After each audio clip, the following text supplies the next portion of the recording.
New গড়িয়ায় বৃদ্ধা খুনে পুনর্নির্মাণ। নিউ গড়িয়া বৃদ্ধা খুনে ধৃতদের নিয়ে পুনর্নির্মাণ। গতকালই গ্রেফতার বাড়ির আয়া ও তার সঙ্গী। ধৃতদের নিয়ে আজ ঘটনাস্থলে যাবে পুলিশ, সেখানে গিয়ে পুনর্নির্মাণ করা হবে গোটা ঘটনার, এমনটাই খবর রয়েছে পুলিশ সূত্রে। নিউ গড়িয়ার বৃদ্ধা খুনে পুনর্নির্মাণ করা হবে আজ, এমনটাই খবর রয়েছে। এবং গতকালই ওই বৃদ্ধার আয়া সহ তার সঙ্গীকে গ্রেফতার করেছিল পুলিশ, এবং আজ ধৃতদের নিয়ে ঘটনাস্থলে গিয়ে ঘটনার পুনর্নির্মাণ করার সম্ভাবনা রয়েছে। সরাসরি কথা বলে নেব, সঞ্জনা লাহিড়ী রয়েছেন আমার সঙ্গে এই মুহূর্তে। সঞ্জনা, আজ নিউ গড়িয়ার বৃদ্ধা খুনের ঘটনার পুনর্নির্মাণের কথা রয়েছে, কি জানতে পারছো?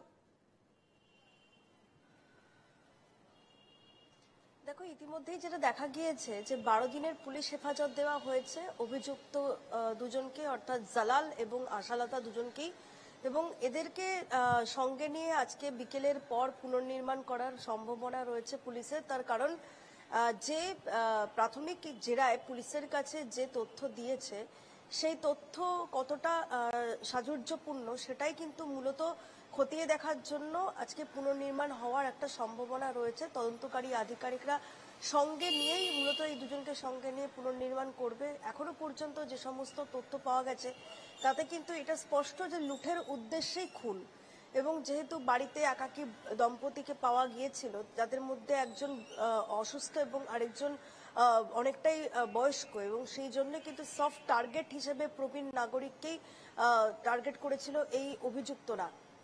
এমনকি যেটা দেখা যাচ্ছে যে 3-4 দিন আগেই কিন্তু ওই বাড়িতে কাজ করতে এসেছিল আশালতা, এবং আসার পর থেকেই সে যখন পুরো বিষয়টা জানতে পারে যে এই একাকী দম্পতি থাকেন এবং তাদের যথেষ্ট পরিমাণে বৈভব রয়েছে, সেই জন্যই সে কিন্তু সেই 3-4 দিন ধরে রেকি করতে থাকে, এবং রেকিতে কোথায় গয়না রাখে, কোথায় টাকা পয়সা রাখে, কোথায় বাড়ির চাবি রাখা হয়, এই জাতীয় বিষয়গুলো, এবং বাড়িতে যেহেতু সিসিটিভি রয়েছে তার কানেকশনই বা কোথায় রয়েছে সেই পুরো বিষয়টা কিন্তু সে দেখার চেষ্টা করে, এবং সেই 3-4 দিন ধরে কিন্তু সেই রেকিটাই করেছিল।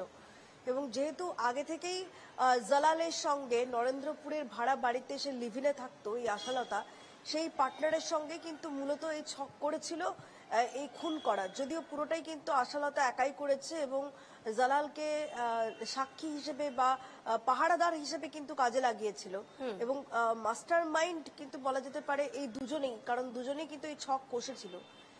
একাধিক তথ্য যেহেতু পুলিশের কাছে এসছে, এবং এই সমস্ত তথ্যগুলো খতিয়ে দেখেই কিন্তু মূলত পুলিশ জানার চেষ্টা করছে যে শুধু কি এই দুইজন নাকি এর পেছনে আরো কেউ জড়িয়ে রয়েছে, এবং সেটাই কিন্তু মূলত খতিয়ে দেখা হচ্ছে।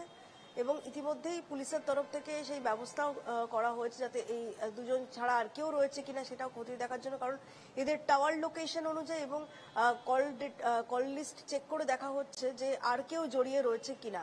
তবে অ্যাপারেন্টলি যেটা জানা যাচ্ছে যে এই দুইজনই কিন্তু এই ঘটনার সঙ্গে সরাসরি যুক্ত, আশালতা এবং জালাল।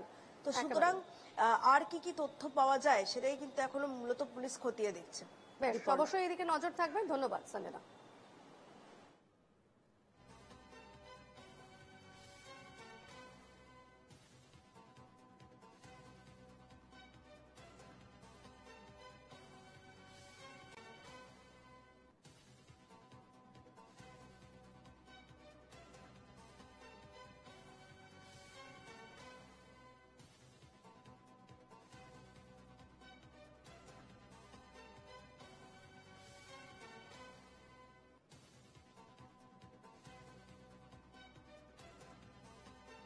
নিউ গড়িয়া বৃদ্ধা খুনে গ্রেফতার হয়েছে আশালতা সর্দার এবং তার সঙ্গী জালাল, এবং তাদের 12 দিনের পুলিশ হেফাজত হয়েছে, এবং তারপর আজ কিন্তু ঘটনার পুনর্নির্মাণের কথা রয়েছে, এবং স্বাভাবিকভাবেই পুলিশ জানার চেষ্টা করছে কিভাবে তারা এই ঘটনাটি ঘটিয়েছে, এর সঙ্গে আরো কেউ জড়িত কিনা সেই বিষয়টি জানার চেষ্টা করছে পুলিশ, এবং সে কারণে ঘটনার পুনর্নির্মাণ হতে পারে আজ।